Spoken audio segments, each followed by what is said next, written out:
முதல்வர் ஸ்டாலின் அவருடைய தலைமையில் அமைந்திருக்கிற திராவிட முன்னேற்ற கழக கூட்டணி என்பது தொடர்ந்து வெற்றிகளை பெற்றிருக்கிறது. அந்த கூட்டணியின் போது அப்போது அவர்களை எதிர்த்திருக்கக்கூடிய அதிமுக கூட்டணியிலே சேர்ந்தவர்கள், ஒன்றாக இருந்தவர்கள் எல்லாம் இன்றைக்கு பிளவுபட்டிருக்கிறார்கள். ஆகவே அந்த கூட்டணியுடைய பலம் முன்பை போல இருக்கிறதா என்பது பொதுவாக தெரியும். அது மட்டுமல்ல, அந்த கூட்டணியிலே இன்னமும் பல இடங்களிலே நாங்கள் தான் வெற்றி பெறுவோம்னு சொல்லக்கூடிய அளவுக்கு கட்சிகள் தோன்றியிருக்கின்றன. ஆகவே தர்க்கப்படியும் நடைமுறைப்படுத்த பாடியும் அது பலமானதா என்று சொன்னால், வேண்டுமானால் அது வளமான கூட்டணியாக இருக்கலாம், பலமான கூட்டணியாக இருப்பதற்கு வாய்ப்பில்லை. இப்ப கடும் விமர்சனம் வந்து தாவேக்கா சார்பில் வைக்கப்பட்டு வருது. கடைசியா பேசின கூட விஜய் என்ன சொன்னாரு, அநீதி, அராஜகம், தில்லுமுள்ளு இவையெல்லாம் திமுக முதற்றே உலகுன்னு திருக்குறள் பாணியில வந்து சொல்லியிருக்காரு. இதை எப்படி பார்க்க?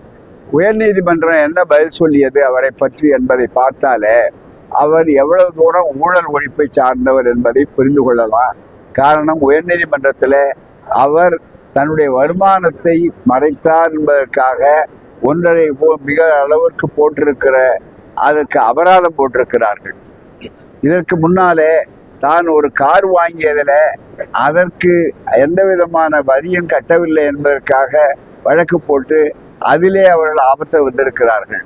இந்த 2 போதும் அவர் எவ்வளவு ஊழல் ஒழிக்கக்கூடிய சக்தி வாய்ந்தவர் என்பதும், எங்கே அராஜகம் இருக்கிறது, எங்கே அநீதி இருக்கிறது என்பது தெளிவாக தெரியும். எந்த கொள்கையும் இல்லாமல் இதை இன்னமும் அவர் அரசியல் நடத்தவில்லை, ஷூட்டிங் நடத்தி கொண்டிருக்கிறார். ஆகவே அரசியலுக்கு வரும்போது அவரை பற்றி பேசலாம். அதுக்கு மேல் அவர் பேசக்கூடிய அளவிற்கு, அதுவும் எங்களை போன்றவர்கள் பேசக்கூடிய அளவிற்கு அது உரியதல்ல. அந்த அளவிற்கு அதற்குரிய தகுதியும் இல்லை. நன்றி, வணக்கம். அப்படின்ற மாதிரி சொல்லியிருக்காங்க.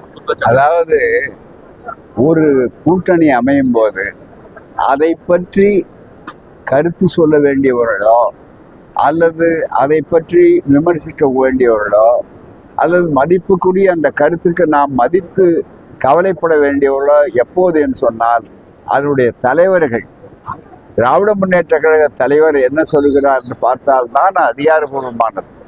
அதே போல இந்த ராகுல் காந்தி போன்றவர்கள் அல்லது அந்த கார்கே போன்றவர்கள் சொல்லுகிறார் என்றால் தான் முக்கியம்.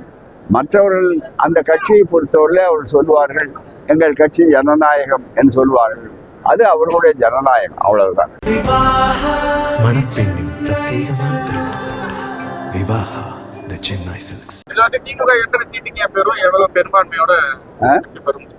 திமுக எத்தனை பெரும்பான்மையோட எத்தனை தொகுதியில வந்து ஜெயிப்பாங்க?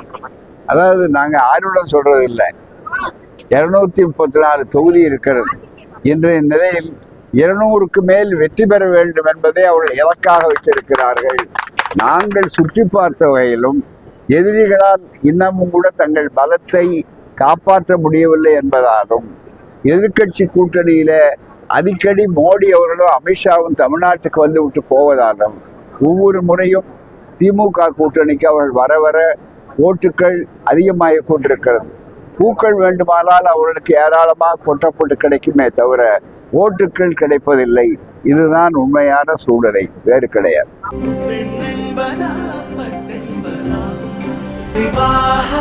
மணப்பெண்ணின் பிரத்யேகமான விவாஹா தி சென்னை சில்க்ஸ்.